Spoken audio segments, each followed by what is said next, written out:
Alright, so today we are checking out the newly released Newbee Drone Acro B75 ELRS Tiny Whoop. And in this video, I'm basically going to be sharing with you the specs, and I will share with you some of the special things it can do. And at last, we will conduct some flight tests together. By the end, I hope you will have a better idea of whether this drone deserves a spot in your collection. Let's get going. Alright, so first, just to share the point of the very obvious, the Acro B75 is going to be an analog drone, which it will work with almost any analog goggles currently on the planet. And as for the receiver protocol, this particular one has XpressLRS built in, but the assumption is Crossfire should be available as well as an option. And this Tiny Whoop basically runs on 2S LiPo and uses a XT30 plug, so it is presumed to be fairly powerful since it's a 2S quad. And one of the coolest feature I spotted on first glance is the innovative battery tray. They actually implemented TPU to, like, instead of a regular fix on the frame, it's a TPU right now. So how you use it is you basically stuff in the battery from one side and bend the other one to fit the battery in. Yeah, it is not the easiest on your first try. You probably have to loosen it a little bit in order to get most of the battery fit, even with the smallest one like the Tattu 450. I think this is the slimmer one compared to the thicker one. But after you loosen it, it should fit most of the 2S LiPos. And if you prefer, you can potentially remove the TPU battery holders and use a small battery strap to replace it to make your life easier. This is what I'm trying to do, but currently I haven't found the correct size of the battery strap just yet because this thing is very small, and if you're holding a very small 2S LiPo, the Velcro straps are just not short enough in a sense. Next, let's look at the frame. So the frame is going to be the Cockroach 75 frame, which by default comes with the standard replacement warranty provided by Newbee Drone, which if you break the frame by any means, Newbee Drone is going to replace it. And another unique part of the Acro B is it also has a carbon fiber frame built underneath the regular plastic frame, and I will assume this should greatly increase the durability and the longevity of the quad. However, just one thing that I don't know if this is actually going to be covered in the warranty. I don't know the carbon fiber part, but we know that the frame is. And also looking into the details, you can see that the Acro B actually has some built-in landing pads underneath the motors, which this is something that you're not going to see on the rival brands. But maybe because they are actually using those kind of carbon fiber, they wanted to add additional protection to the carbon fiber. Maybe, I don't know, but this is a very good thing to see. All right, next let's look at the motors. For the motors, the Acro B is using the OA04 14,000 kV motors, which is quite interesting as most of the rival brands are actually using 1103, 1102 motors, which by theory should generate more torque as they are bigger motors. And I brought this question up to Newbee Drone staff and asking them, hey, why is your choice? Why do you choose OA04 instead of the regular 1103?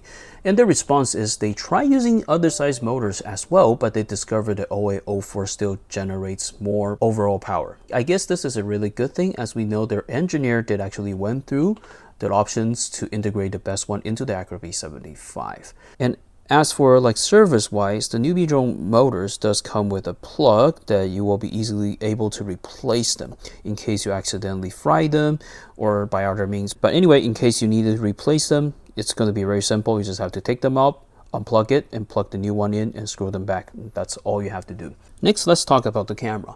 So the camera for the Acro B is actually the Runcam Nano 4, which is going to be a very decent camera for the price, and most of the 2S Whoops are adapting this camera, and as it actually is pretty good, and I really like it. So same as the motors, the camera does come with a plug. So the plug is going to be right here. You will be able to just replace it in case you actually smash it or something. You can just basically unplug it and plug it back in the unit, and it's going to be fixed. So one thing you do have to pay attention is that this plug is actually a special design plug. I think it's specific for this flight controller, that it's not a standard plug that you can just buy anywhere. So in case you damage it, the camera, you might have to purchase this directly from Newbee Drone in order to get it replaced. Next, let's look into the AIO board. So this AIO is the B-Brain Level 5, which is the 5th generation of the Newbie Drone AIOs. The previous generation is obviously going to be B04. This is also a 5-in-1 AIO, which means the board has integrated the flight controller, the ESC, OSD, EOLIS receiver, and the video transmission system in one single board. This will make the quad being overall lighter because you're not having additional components needed to connect to the board. So, this is the purpose of AIO. However, one downside of this is if either one of the 5 items break, you're just basically going to have to replace the entire board. But this should not be an issue, as all OOPs are generally going to be like this. So, like most of the other rival brands, the EOLIS receiver is going to be finally a serial-based EOLIS receiver, which means you will be able to manage your EOLIS firmwares directly without needing to go into beta flight. This is a very good thing. Next, let's talk about the VTX. Normally, the biggest issue with those 5-in-1 AIOs is the VTX are generating a lot of heat that may cause the lifespan of the board to become shorter, and as a result, companies generally do not want to keep a very high output power for the VTX. As the higher the output goes, the more heat it is going to generate.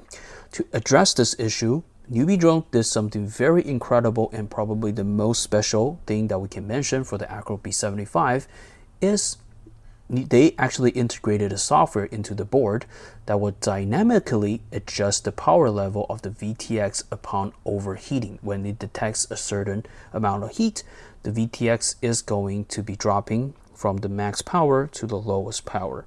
And basically, after it cools down, it's going to slowly pick back up. I would say this is a very good feature and quite innovative, as it helps extend the longevity of the board. This feature is also perfect for tiny OOP, as heat is often the biggest killer of the components. However, this is also a double-bladed sword. You will want to keep this as a close proximity flight and without too much obstacle in the middle, as in case the VTX decided to drop its output power during flight, which is very unlikely as there is airflow going into the OOP to cool down everything, you might just lose video footage due to losing the output power. But since this is a tiny OOP, I doubt this is going to be an issue because you're just going to keep this very close, and this is definitely not for long range purpose anyway. But just saying, so you're aware. All right, next let's put the Acro B on the scale and let's see how much it actually weighs. So basically, let's place the Acro B onto the scale and let's see how much grams it weighs. So it's basically showing 37. Let's do it again. Yeah, so 37 should be quite accurate.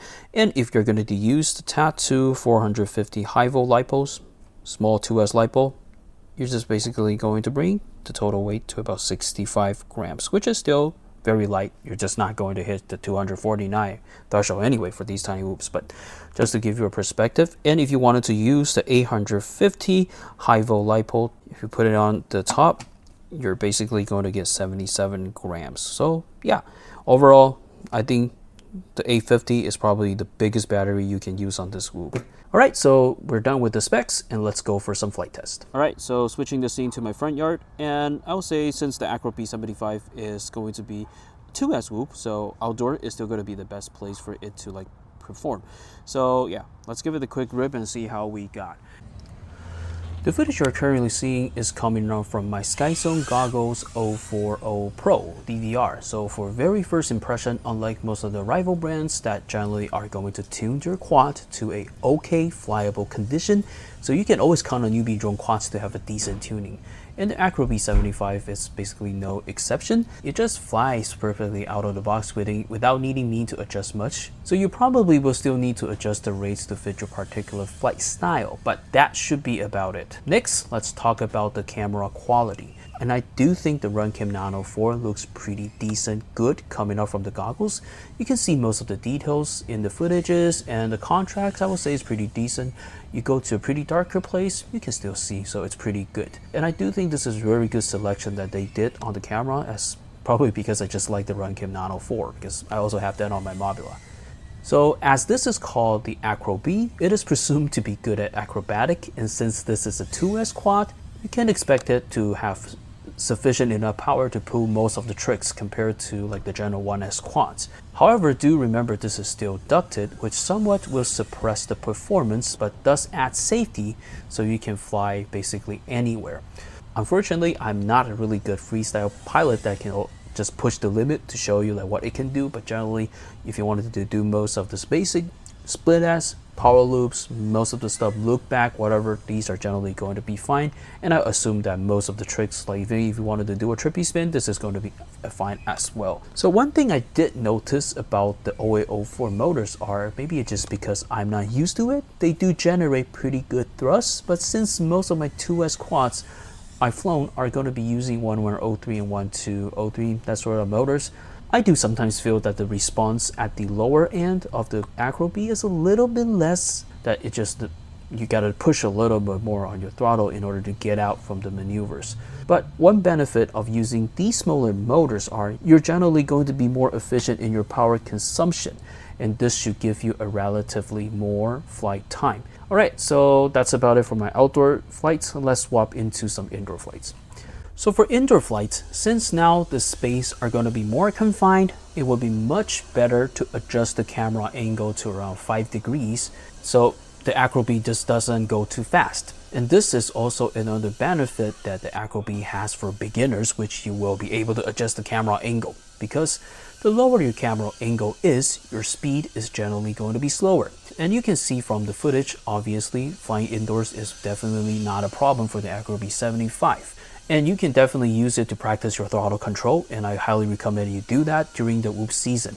And if you are able to fly the Acro B 75 indoor without much issue, then yes, you should be able to most of the ducted quads indoors without problems. Of course, the bigger is still going to be more challenge, but once you have the throttle management skill, it's going to make it really easy. Also, something I do notice is the quad is relatively quiet and it almost sounds like a 1S at indoor flights. I do think this is due to the motors are just smaller compared to the regular other 2S. So the smaller motors you have, the less noise is going to generate, the less power it's going to draw. So yeah, it doesn't sound as crazy. But if indoor practice and flights is something you are looking to do mainly and you are not planning to operate outside a lot, getting a 1S whoop like the Humminbird V3, Mobula 7, and the Beta FPV Air 65 might still yield you a better result. And they will be slightly cheaper and the battery is going to be easier to manage because 1S is easier than 2S in my opinion. Speaking of batteries, I was able to get a crazy long flight time indoor for the Acro B at 9 minutes and 26 seconds using the Tattu 2S A150 LiPos, which is kind of crazy to a point that it almost got boring because it was like, oh my god, this thing is just keeps on flying, doesn't want it to drop. So of course, this is due to we are in a controlled environment, just mainly doing hover types of flights. And if you decided to just go outside and with winds or whatever, and you decided to do a little bit more aggressive flying, yeah, obviously your flight time is going to be a lot shorter. But anyway, this is something that I just wanted to throw out as I think this is pretty impressive. And overall, just to sum up, I would say probably the Acro B 75 is better suited for outdoor flights, as you will be able to better enjoy the performance out there. Indoors seems to be a little bit overkill, as 1S is, I would say 1S is still probably better in a sense. Alright, so my garage is only so big, and let's basically return to the bench and let's talk some of my final thoughts. Alright, so we are back to the bench. And before we actually dive into who should get this, who should buy this, that sort of topic, let me just share two small hiccups I discovered in my initial flight test. So one is going to be a simple fix, and one is going to be those kind of like you should contact Newbie Drone support because you might have gotten a defective machine, that sort of issue. Yep, let me just share it. So the first issue I discovered was fairly simple, is the board default battery setting of the max detect voltage is going to be 4.3, and if you're actually going to be using high volt LiPos, you won't have to manually adjust the maximum voltage from 4.3 to 4.4. Otherwise, once you plug it in, the board is just going to think that this, instead of a 2S, it's going to think that it's a 3S. And it will always give you a message asking you to land even though you have sufficient power. So make sure that you go adjust that. So it's very simple. You just have to plug it in into Betaflight and then go to the battery tab. And you're basically just going to be adjusting the max voltage from 4.3 to 4.4. And then after you're done, you just hit save and your issue should be fixed. All right, so done with that. That's a simple issue. The second one is a little bit strange that for some reason, the one I got was constantly just dropping out of the air for no reason. Like when I was flying, it just decided it wanted to fail safe and no control, no nothing. I was looking at the RSSI, I was looking at the link quality, seems to be okay.